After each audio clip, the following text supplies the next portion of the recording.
미국이 북한의 도발이 계속되면 동아시아에서 미군의 군사력을 강화할 수밖에 없다고 밝혔습니다. 또 모레로 예정된 미중 정상회담에서 북핵 문제를 집중적으로 논의하기로 했습니다. 취재기자 연결돼 있습니다. 유재복 기자.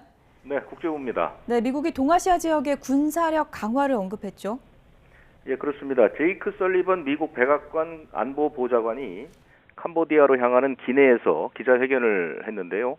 바이든 대통령이 중국의 시진핑 주석, 그러니까 오늘 14일에 있을 정상회담에서 북한이 미국이나 우리나라, 일본뿐 아니라 지역 전체, 동북아 지역 전체의 평화와 안정의 위협이라는 점을 강조할 것이다. 이렇게 말을 띄우면서 북한이 계속 이런 길을 걸으면, 즉 도발을 계속하면 동북아시아 내에 미군은 군사력을 강화할 수밖에 없다. 이런 사실을 전할 것이다. 이렇게 얘기를 했습니다.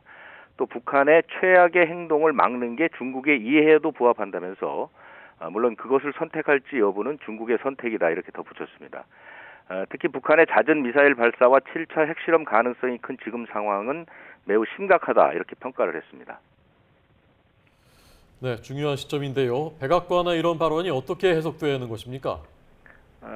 미국의 동북아 군사력 증강 이 문제는 중국이 상당히 민감하게 반응하는 문제입니다. 당연히 그럴 수밖에 없겠죠. 중국은 미군의 동향을, 특히 동북아시아에서의 동향을 매우 중시하고 있기 때문에 그런데요.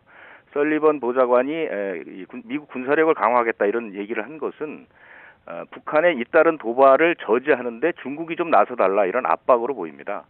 미국이 현재 한국에 28,500명, 일본에 55,000여 명 정도의 미군이 주둔을 하고 있는데 이 군사력을 강화한다는 것이 이런 군사력을 증강하는 것인지, 주둔군을 늘리는 것인지, 아니면 핵전력을 확대하는 것인지 이런 부분에 대한 언급은 없었기 때문에 어떤 식으로 앞으로 전개될지는 알 수가 없습니다.